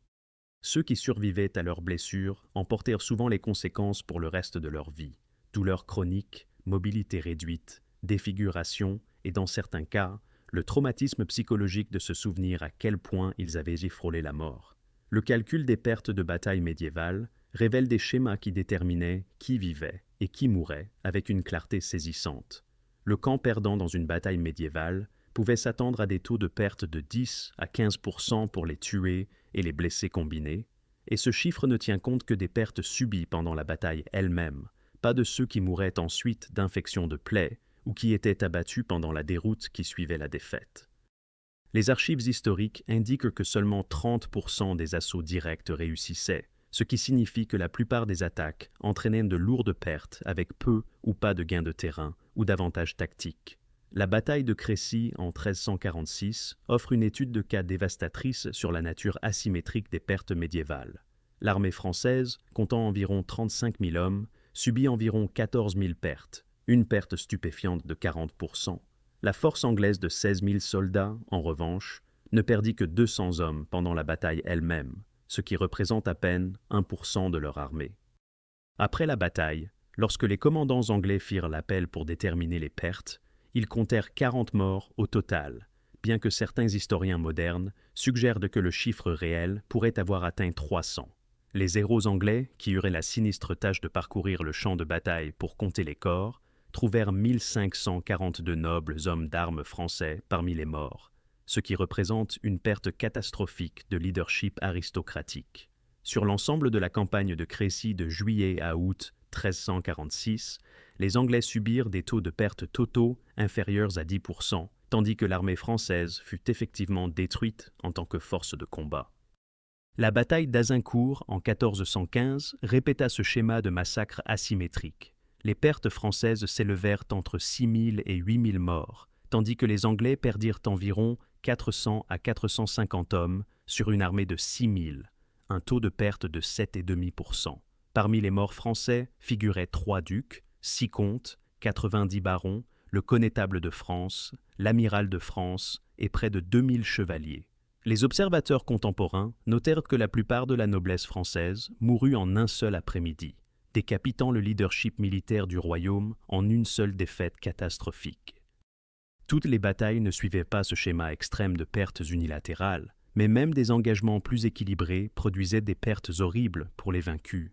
À la bataille de Falkirk en 1298, les forces écossaises perdirent peut-être 2000 hommes sur 6000 pendant la bataille elle-même, 33%, plus un autre millier environ abattu pendant la retraite. La bataille de Bannockburn en 1314 vit près de 12 000 morts anglais selon une estimation, bien que les chiffres des pertes pour les batailles médiévales restent contestés parmi les historiens en raison de sources incomplètes et parfois contradictoires. Ce qui ressort de ces statistiques est la réalité brutale que les batailles médiévales, bien que peut-être de plus petite échelle que la guerre moderne, étaient intensément létales pour ceux du camp perdant. Être du côté des vainqueurs améliorait considérablement les chances de survie. Évident peut-être, mais crucial à comprendre. Le statut de noble ne garantissait aucune survie. En effet, les nobles étaient parfois délibérément ciblés parce que leur armure et leurs armes les marquaient comme des ennemis de grande valeur, dont la mort pouvait rapporter des rançons ou de la gloire. Les pertes catastrophiques de la noblesse française à Crécy et Azincourt démontrent que la richesse et le statut ne pouvaient pas protéger les soldats de la combinaison des arcs longs anglais, des erreurs tactiques et du chaos de la bataille. Les soldats paysans faisaient face à des chances encore pires. Alors que les nobles pouvaient être capturés pour rançon, les soldats ordinaires n'avaient aucune valeur en tant que prisonniers. Lorsque les batailles se transformaient en déroute, les levées paysannes en fuite étaient abattues sans pitié par la cavalerie poursuivante ou par les soldats ennemis, cherchant des proies faciles, et le maigre butin que les soldats ordinaires transportaient. La poursuite et le massacre qui suivaient à la rupture d'un mur de boucliers ou la défaite d'une armée faisaient souvent plus de victimes que la bataille elle-même, car la résistance organisée s'effondrait en une fuite paniquée et les soldats jetaient armes et boucliers pour courir plus vite, se rendant sans défense face à leurs poursuivants. Ces chiffres de pertes aident à expliquer pourquoi les armées médiévales restaient relativement petites par rapport aux armées de conscription massives des époques ultérieures. Une seule défaite pouvait détruire une partie importante de la population masculine en âge de servir d'un royaume. La perte de chevaliers et de nobles entraînés était particulièrement préjudiciable, car former et entraîner des remplaçants nécessitait des années et des ressources considérables. Une bataille comme Azincourt n'a pas seulement coûté à la France des milliers de soldats, elle a éliminé une génération de leadership militaire et créé une crise qui a mis des années à être surmontée. Pour le soldat individuel se tenant en formation, ces statistiques se traduisaient par une simple vérité. Si son camp perdait, ses chances de survie chutaient précipitamment, et si la formation se rompait, ses chances approchaient de zéro. Le chroniqueur de la Troisième Croisade, écrivant sur les soldats revenant de la campagne de 1189 à 1192, a consigné une observation qui résonne à travers les siècles. Ces hommes avaient survécu indemnes physiquement, mais leur cœur était transpercé par les épées des chagrins de différentes sortes de souffrances. Ce que cet écrivain médiéval décrivait sans avoir le vocabulaire moderne pour le faire était le trouble de stress post-traumatique, les blessures psychologiques que le combat inflige aux côtés des blessures physiques. Les preuves historiques du traumatisme de combat remontent même plus loin que les croisades. Des sources mésopotamiennes anciennes, datant d'environ 2000 avant Jésus-Christ, documentent des soldats faisant des rêves récurrents et des flashbacks sur les batailles et les camarades morts, les mêmes symptômes fondamentaux qui définissent le TSPT dans les critères de diagnostic modernes. Geoffroy de Charny, l'un des chevaliers les plus respectés du XIVe siècle, a beaucoup écrit sur les conséquences psychologiques d'être un chevalier, et ces descriptions ressemblent fortement à la compréhension moderne du TSPT. Charny a documenté la privation de sommeil qui tourmentait les soldats, l'épuisement constant qui s'accumulait sur des semaines et des mois de campagne, la malnutrition qui affaiblissait les corps et les esprits, et l'état de vigilance continue que les chevaliers maintenaient, toujours à l'affût des menaces, toujours préparés à la violence. Les chevaliers tuaient d'autres hommes au combat et voyaient leurs amis mourir à leur côté. Ils enduraient une exposition répétée au traumatisme, à la violence et à la mort, sans aucune des structures de soutien psychologique ou de la compréhension auxquelles les soldats modernes pourraient avoir accès. La société médiévale reconnaissait que la guerre causait une sorte de folie, selon des sources françaises du XVe siècle, mais leur compréhension de cette condition différait considérablement des cadres psychologiques modernes. Ils faisaient la différence entre les soldats qui devenaient berserk au combat, un état célébré comme une fureur héroïque qui rendait les guerriers particulièrement efficaces, et les non-combattants traumatisés par la guerre, qui étaient soit pleins comme faibles, soit ridiculisés pour leur incapacité à gérer ce que les soldats affrontaient régulièrement. L'explication courante du traumatisme de combat invoquait des causes surnaturelles. Les fantômes ou esprits malveillants des hommes tués au combat cherchaient à se venger de leurs tueurs, les hantant avec des visions et troublant leur sommeil. Ce cadre permettait aux gens du Moyen Âge de reconnaître la réalité du traumatisme psychologique, tout en l'expliquant à travers le prisme religieux et surnaturel qui façonnait leur vision du monde. Les ecclésiastiques médiévaux réfléchissaient attentivement aux moyens d'expier le péché de tuer en temps de guerre, suggérant une réelle conscience de la nécessité de ritualiser le retour des soldats à la vie normale après le combat. Cette reconnaissance apparaît dans les pénitences imposées aux hommes qui ont combattu à la bataille d'Hastings en 1066. L'Église exigeait de ces soldats qu'ils accomplissent des actes de pénitence spécifiques pour les absoudre des meurtres qu'ils avaient commis, même si ces meurtres avaient eu lieu dans ce qui était considéré comme une guerre juste. L'imposition de ces pénitences reconnaissait que prendre une vie humaine, même légalement et au service de son Seigneur, créait un fardeau spirituel et psychologique qui nécessitait une résolution formelle. Ce qui manquait aux soldats médiévaux, c'était un traitement systématique ou une reconnaissance que leur souffrance psychologique représentait une condition médicale plutôt qu'une défaillance morale ou une affliction surnaturelle. Les chevaliers comme Charny, qui ont documenté leurs expériences, ont écrit sur les épreuves du service militaire comme des aspects inévitables de la vie du guerrier, des choses à endurer plutôt qu'à traiter. Le concept que les expériences traumatisantes pouvaient être traitées, que les blessures psychologiques pouvaient être guéries par une intervention, était encore à des siècles de distance. Les soldats médiévaux portaient leur traumatisme en silence, ou l'expliquaient à travers les cadres qui leur étaient disponibles, le jugement de Dieu, la hantise des esprits vengeurs, ou simplement le coup d'être un guerrier. Pour le simple soldat enrôlé de force, le traumatisme psychologique s'ajoutait à un fardeau déjà écrasant. Un paysan contraint de tuer un autre être humain, peut-être pour la première fois de sa vie, n'avait aucune de la préparation culturelle que les chevaliers recevaient depuis l'enfance. La violence dont il était témoin, la mort de ses camarades, la peur constante et la blessure morale de participer à des atrocités comme le massacre d'ennemis vaincus ou le meurtre de civils pendant le fourrage, tout cela s'accumulait dans son esprit sans aucun cadre pour le traiter ou le guérir. Lorsque sa période de service se terminait et qu'il retournait à sa ferme, il ramenait ses souvenirs avec lui, essayant de reprendre une vie normale, tout en portant des blessures psychologiques que sa communauté ne comprenait ni ne savait comment aborder.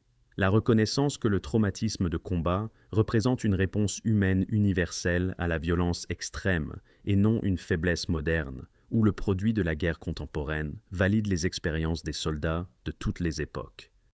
Les guerriers médiévaux souffraient des mêmes conséquences psychologiques du combat que les soldats modernes. Ils développaient les mêmes symptômes, hypervigilance, sommeil perturbé, souvenirs intrusifs, engourdissement émotionnel et incapacité à se réadapter à la vie civile. La différence ne résidait pas dans l'expérience elle-même, mais dans la manière dont la société comprenait et répondait à cette expérience. La psychiatrie moderne offre un traitement, des groupes de soutien et la reconnaissance que le TSPT constitue une condition médicale légitime. La société médiévale offrait la pénitence, la prière et l'attente que les guerriers endurent simplement les fardeaux que leur service imposait. Pour les soldats médiévaux déjà confrontés à la maladie, la famine, les intempéries, les blessures et le combat, le fardeau supplémentaire du traumatisme psychologique créait une souffrance qui s'étendait bien au-delà de leur période de service, affectant le reste de leur vie. La guerre de siège représentait les opérations militaires médiévales, dans ce qu'elles avaient de plus brutal et de plus prolongé. Alors que les batailles rangées pouvaient se décider en un après-midi de violence, les sièges s'étendaient sur des semaines ou des mois, combinant toutes les épreuves que les soldats affrontaient en une longue épreuve qui mettait l'endurance humaine à rude épreuve jusqu'à son point de rupture. La durée des sièges variait énormément en fonction de la force de la forteresse, des ressources des défenseurs, de la détermination des assiégeants et de l'efficacité des efforts de secours. Le siège du château de Kenilworth en 1266 dura près de 6 mois avant de se terminer, lorsque les réserves de nourriture des défenseurs furent complètement épuisées, forçant la reddition. Le château de Rochester, en 1215, en dura bien plus d'un mois d'assaut. Le château de Douvres fit face à 2 sièges distincts en 1216 et 1217, la garnison résistant avec succès aux deux grâce à une combinaison de fortifications solides, d'une défense déterminée et de provisions adéquates. La tactique de siège la plus simple était le blocus, encercler la cible, couper toutes les routes d'approvisionnement en nourriture et en renfort, puis attendre que la soif et la faim obligent à la reddition. Cette méthode était généralement employée en dernier recours car elle s'avérait longue et coûteuse pour les deux camps. Les assiégeants devaient maintenir leur encerclement en permanence, ce qui nécessitait des forces substantielles pour empêcher les provisions d'atteindre les défenseurs ou les défenseurs de faire une sortie. Les défenseurs voyaient leurs provisions diminuer régulièrement, sachant que chaque jour les rapprochait du choix entre la reddition et la famine. Il n'était pas rare que les défenseurs commencent à manger leurs chevaux, une fois les réserves de grains épuisées. Après les chevaux venaient les chiens, puis les chats, puis tout ce qui pouvait fournir des protéines, rats, cuire des bottes et des ceintures bouillies en une soupe gélatineuse, et même des rapports de cannibalisme dans les sièges les plus désespérés. Les engins de siège offraient une approche plus active pour briser les fortifications. Les trébuchets dominaient la guerre de siège médiévale, d'énormes machines capables de lancer des poids dépassant une tonne métrique sur des centaines de mètres. Ces engins pouvaient, selon les récits contemporains, démolir les murs d'un château en très peu de temps lorsqu'ils étaient correctement employés et approvisionnés en munitions de pierre adéquates. Mais les trébuchets tiraient plus que de simples pierres. Les archives historiques documentent l'utilisation de barils de goudron enflammés pour incendier les structures en bois, d'incendiaires conçus pour propager le feu dans toute la fortification, de liquides chauds qui ébouillantèrent les défenseurs, de fumier pour propager la maladie et démoraliser, de carcasses d'animaux morts ou malades comme guerre biologique, et même de cadavres, parfois des prisonniers, parfois des victimes de la peste, lancés par-dessus les murs pour semer la terreur et la pestilence. Des armes de siège plus petites tirent des flèches, des carreaux et des pierres en continu, causant la mort et des blessures, tout en créant une pression psychologique constante sur les défenseurs qui ne pouvaient jamais relâcher leur garde. La première utilisation documentée de trébuchets en Angleterre eut lieu lors du siège du château de Douvres, marquant une escalade dans la technologie de siège qui modifia l'équilibre entre attaquants et défenseurs. Avant les trébuchets, les murs de pierre offraient une protection presque imprenable. Après que les trébuchets soient devenus courants, même les fortifications les plus solides pouvaient être réduites en décombres avec suffisamment de temps et de munitions. Ce changement technologique aide à expliquer l'évolution de l'architecture des châteaux dans les périodes médiévales ultérieures, avec des murs construits plus épais et en angle pour dévier les projectiles, plutôt que de les absorber directement. L'assaut direct sur les fortifications représentait l'option la plus risquée pour les attaquants, les archives historiques ne montrant qu'un taux de réussite de 30%. La plupart des tentatives d'assaut se soldaient par de lourdes pertes avec peu de gains, car les défenseurs jouissaient de tous les avantages possibles. Ils combattaient depuis des positions surélevées, protégés par des murs, capables de laisser tomber des pierres, de verser de l'huile ou de l'eau bouillante, et de tirer des flèches et des carreaux d'arbalète directement sur les attaquants qui luttaient pour monter sur des échelles ou tentèrent de forcer les portes. Les attaquants étaient exposés, portant souvent des échelles d'assaut ou des béliers qui les rendaient vulnérables, incapables d'utiliser efficacement leurs boucliers en grimpant. Les assauts réussis ne se produisaient généralement qu'après qu'un bombardement prolongé ait créé des brèches dans les murs ou après que les défenseurs aient été affaiblis par la famine et la maladie, au point de ne plus pouvoir opposer une résistance efficace. L'issue d'un assaut réussi s'avérait souvent terrible pour les défenseurs. Si un siège avait été particulièrement coûteux pour les attaquants, durant de nombreux mois, causant des pertes substantielles ou nécessitant des ressources considérables, les soldats victorieux pouvaient massacrer la garnison et la population civile, exécuter les chefs et se livrer à des viols et des pillages systématiques. La guerre médiévale opérait selon des règles différentes de celles des conflits modernes. Le massacre délibéré d'une population vaincue servait à la fois de vengeance et de moyen de dissuasion, avertissant les autres fortifications que la résistance serait sévèrement punie. Les redditions négociées, où les défenseurs acceptaient de céder en échange d'un sauf-conduit ou de la clémence, offraient de meilleures issues, mais nécessitaient des commandants disposés à négocier et des défenseurs se rendant avant que la patience des attaquants ne s'épuise. Les conditions de vie pendant un siège créaient une torture psychologique pour les deux camps. Les défenseurs voyaient leurs réserves de nourriture diminuer de jour en jour, calculant combien de temps ils pourraient encore tenir. La maladie se propageait dans l'espace confiné d'une forteresse assiégée, accélérée par la surpopulation, le mauvais assainissement et l'incapacité d'évacuer les déchets. Le bombardement constant, jour et nuit, empêchait un sommeil réparateur et créait une anxiété perpétuelle. L'espoir s'estompait progressivement à chaque jour qui passait sans secours, et les défenseurs étaient confrontés à la décision angoissante de savoir quand se rendre. Trop tôt signifiait le déshonneur et une punition potentielle. Trop tard signifiait la famine ou la mort par maladie ou assaut. Les attaquants enduraient leurs propres épreuves. Les camps de siège souffraient des mêmes problèmes de maladie que les armées de campagne. Souvent pire, car les soldats restaient au même endroit assez longtemps pour que l'assainissement se détériore de manière catastrophique. Les soldats exposés aux intempéries, tandis que les défenseurs s'abritaient derrière des murs, faisaient face au froid, à la pluie, à la chaleur et à toutes les menaces environnementales déjà discutées.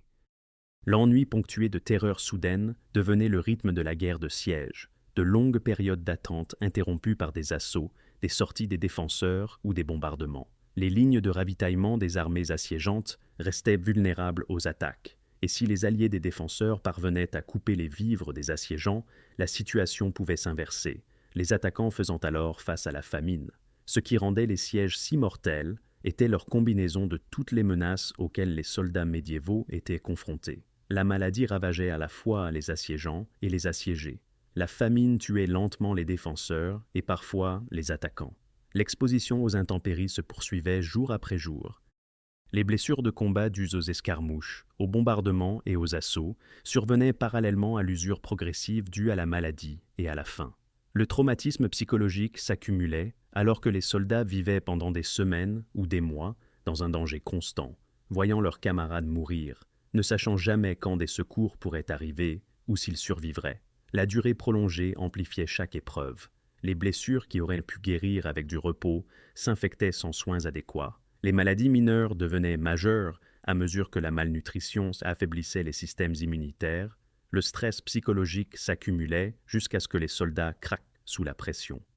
Il n'y avait pas d'échappatoire à un siège. Les défenseurs ne pouvaient pas partir sans se rendre ou percer les lignes ennemies. Les attaquants ne pouvaient pas partir sans abandonner leur objectif et admettre leur échec. Le siège du château de Rochester en 1215 illustre la créativité brutale de la guerre de siège médiévale. Le roi Jean, déterminé à briser la résistance, ordonna de faire fondre la graisse de 40 porcs et utilisa cette graisse pour incendier une mine que ses sapeurs avaient creusée sous l'une des tours du château. La chaleur intense de la graisse de porc en feu provoqua l'effondrement de la mine, faisant tomber la tour et créant une brèche dans les défenses du château. Cette combinaison de travail d'ingénierie patient et de connaissances pratiques brutales démontre jusqu'où les commandants médiévaux étaient si prêts à aller pour briser les fortifications. Pour les soldats des deux côtés d'un tel siège, ceux qui creusaient la mine dans la peur constante d'un effondrement ou d'une sortie des défenseurs, ceux dans la tour qui regardaient les fissures se propager dans la pierre alors que la mine brûlait en dessous, le siège représentait un cauchemar prolongé qui mettait au défi à la fois l'endurance physique et la stabilité mentale. Après tout ce qui a été discuté, le fardeau économique, l'entraînement inadéquat, les misères quotidiennes, la maladie, les menaces environnementales, la famine, les blessures de combat, le traumatisme psychologique et l'enfer de la guerre de siège, une question se pose naturellement. Pourquoi les soldats médiévaux ne désertaient-ils pas simplement ? Beaucoup le faisaient. La désertion est restée un problème persistant tout au long de la guerre médiévale et du début de l'ère moderne, les soldats fuyant à chaque étape des campagnes. Certains désertaient pendant la marche vers la guerre, s'éclipsant des colonnes avant de voir le moindre combat. D'autres désertaient pendant les campagnes lorsque les conditions devenaient insupportables. Certains attendirent la fin d'une bataille pour fuir, estimant que leur obligation de service avait été remplie ou que leurs chances de survie avaient trop chuté pour justifier de rester. Les autorités militaires comprenaient la tentation de déserter et y répondaient par des punitions draconiennes conçues pour rendre la désertion plus effrayante que la poursuite du service. La désertion était classée comme l'une des infractions militaires les plus graves, finalement formalisée dans des documents comme le Mutiny Act de 1689, qui rendait la désertion passible de la peine de mort. 16 infractions valèrent la peine de mort dans le droit militaire médiéval, et du début de l'ère moderne, la mutinerie, la sédition, la désertion et diverses formes de pillage parmi elles. Les Romains avaient établi un précédent avec le fustuarium, une punition horrible où les déserteurs condamnés étaient lapidés ou battus à mort par toute leur compagnie, forçant chaque soldat à participer à l'exécution pour rappeler ce qui attendait ceux qui fuyaient. Les exécutions publiques servaient un but explicite, dissuader les autres de suivre le même chemin. Les châtiments corporels pour des infractions mineures restaient des courants tout au long de l'histoire militaire. La flagellation était la réponse standard à l'indiscipline, les soldats étant attachés à des poteaux ou à des roues de chariot et fouettés avec des lanières de cuir ou des cannes qui déchiraient la peau et laissaient des cicatrices permanentes. Le marquage au fer rouge ou des fers chauds brûlés à la chair des criminels militaires, avec des marques identifiant leurs crimes, garantissait que les criminels portaient une preuve visible de leur culpabilité pour le reste de leur vie. La mutilation, couper les oreilles, le nez ou les mains, servait des objectifs similaires, marquant les hommes de façon permanente et les estropiant parfois en punition pour vol ou agression. Les Romains avaient motivé leurs soldats par la peur de la disgrâce publique, de la flagellation et de la mort, et les armées médiévales suivaient de près ces précédents, comprenant qu'une discipline maintenue par la terreur pouvait être brutale, mais s'avérait efficace. Le soldat piégé faisait face à un calcul impossible. Déserté, et s'il était attrapé, il risquait une exécution certaine ou un châtiment corporel sévère. Resté avec l'armée, et il risquait une mort probable par maladie, famine, combat ou exposition aux éléments, mais conservait au moins une chance, aussi mince soit-elle, de survivre à sa période de service et de rentrer chez lui.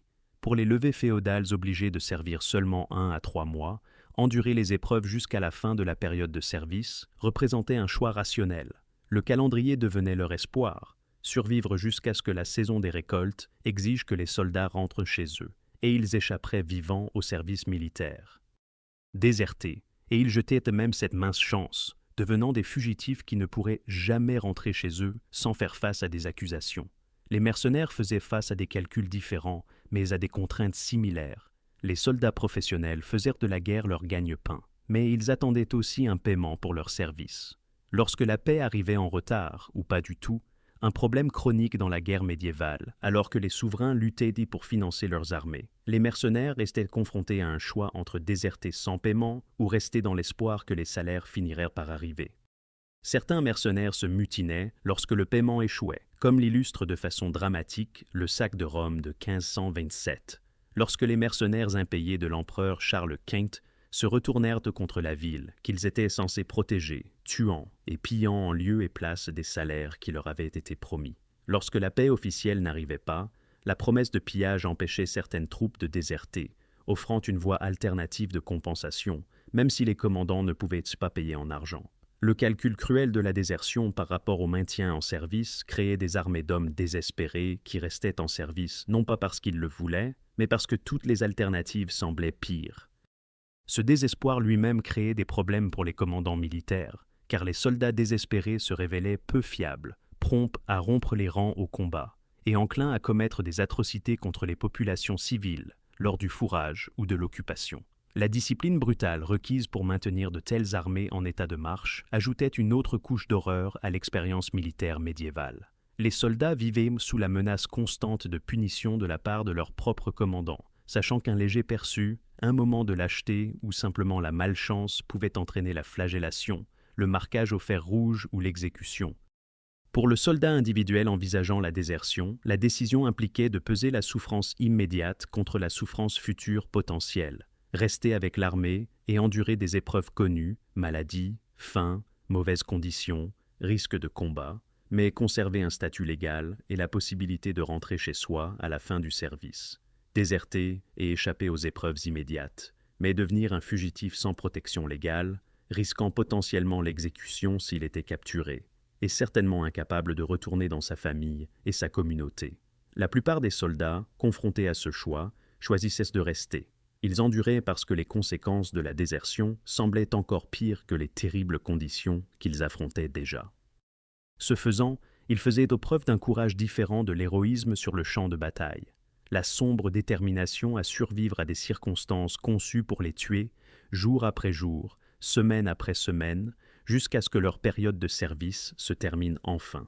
La question posée au début, pourquoi vous ne survivriez pas une semaine en tant que soldat médiéval, se révèle presque sous-estimée lorsque nous examinons les preuves accumulées. Avant même de quitter la maison, le fardeau économique de l'équipement auto-fourni appauvrissait les familles et imposait des exigences impossibles aux agriculteurs de subsistance. Un entraînement inadéquat laissait les soldats ordinaires non préparés au combat, leur instruction minimale n'étant pas à la hauteur des guerriers professionnels ou même d'autres conscrits désespérés avec un équipement légèrement meilleur. La vie quotidienne dans les camps militaires infligeait une misère constante par la privation de sommeil, l'exposition aux éléments, les infestations parasitaires et la présence de familles vulnérables qui partageaient chaque épreuve. La maladie est apparue comme le plus grand tueur, faisant plus de victimes que toutes les armes réunies par la dysenterie, la tuberculose, le choléra, la peste et la liste des maladies médiévales qui se propageaient dans les camps insalubres avec une efficacité dévastatrice. Les menaces environnementales transformaient l'armure de protection en instrument de souffrance, cuisant les soldats vivants dans la chaleur de l'été ou contribuant à l'hypothermie et aux pieds de tranchées dans le froid de l'hiver. La famine traquait les armées dont la logistique primitive ne parvenait pas à fournir une nourriture adéquate, tuant les soldats lentement par la faim et les civils rapidement par le fourrage qui dépouillait la campagne. Les blessures de combat, lorsqu'elles survenaient, étaient traitées avec une médecine médiévale, qui était à la fois plus sophistiquée qu'on ne l'imagine populairement et désespérément inadéquate par rapport aux soins modernes, laissant les soldats blessés soit se vider de leur sang, soit mourir de plaies infectées. Le traumatisme psychologique de la guerre créait des blessures qui duraient toute une vie, sans aucun cadre de traitement ou de guérison dans la société médiévale. La guerre de siège combinait toutes ces horreurs en des épreuves prolongées qui mettaient l'endurance humaine au-delà de ses limites, et la désertion n'offrait aucune échappatoire, car la discipline militaire brutale rendait la fuite potentiellement plus dangereuse que de rester. La vraie question n'est pas pourquoi vous ne survivriez pas une semaine en tant que soldat médiéval. C'est comment quiconque a pu survivre. La résilience des soldats médiévaux, leur capacité à endurer des circonstances qui briseraient la plupart des gens modernes, est un témoignage remarquable de l'adaptabilité et de la détermination humaine.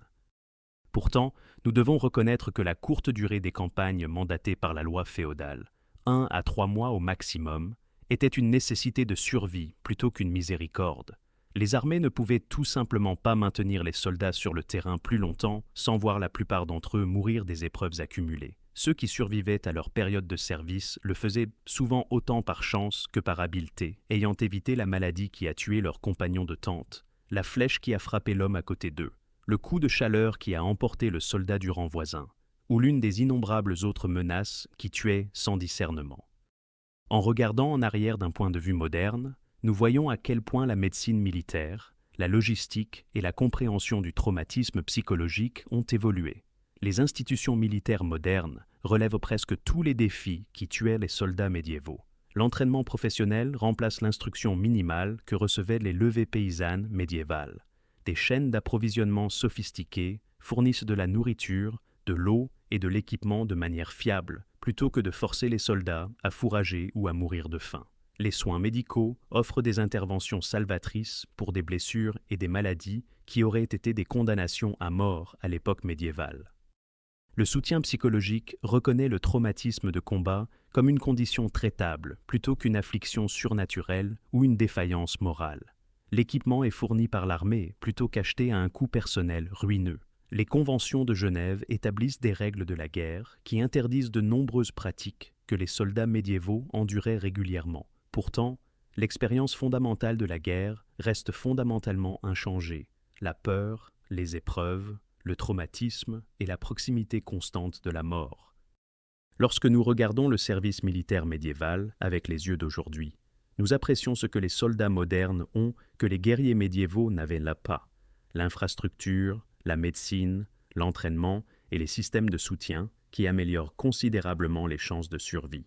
Simultanément, nous reconnaissons ce qui reste constant à travers les siècles, le fardeau psychologique de la violence, les exigences physiques du service militaire, la séparation de la famille et de la vie normale, et la réalité que la guerre inflige des souffrances à tous ceux qui y participent, quelle que soit l'époque ou la technologie. Les expériences des soldats médiévaux ont façonné le développement des institutions militaires au fil des siècles. Les leçons apprises douloureusement à travers d'innombrables morts dues à la maladie ont finalement conduit à la compréhension de l'assainissement et de l'hygiène. Les échecs logistiques qui ont tué des armées par la famine ont conduit à l'évolution des systèmes d'approvisionnement. La reconnaissance que les soldats non entraînés mouraient à des taux catastrophiques a encouragé le développement de forces militaires professionnelles.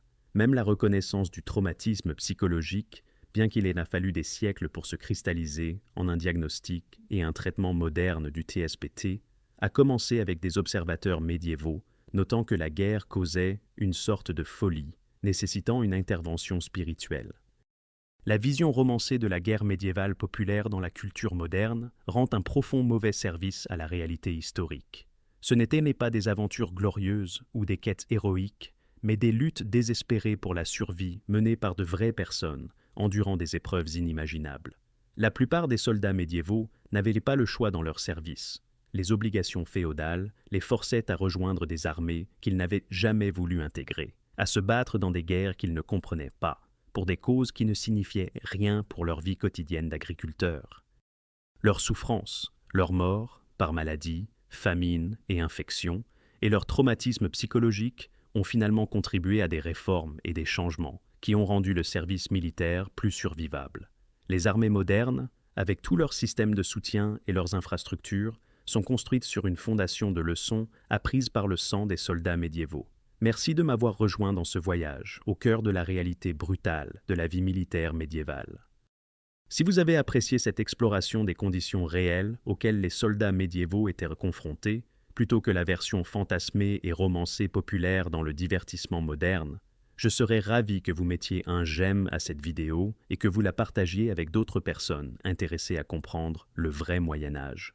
Les preuves historiques présentées ici proviennent de chroniques contemporaines, de découvertes archéologiques, de documents juridiques et de recherches universitaires qui, ensemble, brossent un tableau de la guerre médiévale radicalement différent de l'imagination populaire. Abonnez-vous pour plus d'examens historiquement exacts de la vie médiévale et dites-moi dans les commentaires quel aspect du service militaire médiéval vous a le plus surpris. Étaient-ce les taux de mortalité par maladie qui dépassaient les morts au combat, le fardeau économique qui appauvrissait les familles avant même que les soldats ne partent, les traitements médicaux sophistiqués qui coexistaient avec une compréhension primitive de l'infection, ou peut-être les preuves documentées du TSPT dans les sources médiévales montrant le traumatisme de combat comme une réponse humaine universelle plutôt qu'une faiblesse moderne. La véritable histoire de la période médiévale offre des aperçus infiniment fascinants sur la façon dont nos ancêtres ont vécu, combattu, souffert et parfois survécu à des circonstances qui nous mettraient profondément au défi aujourd'hui. Nombre de mots, 7847 mots, fin du script.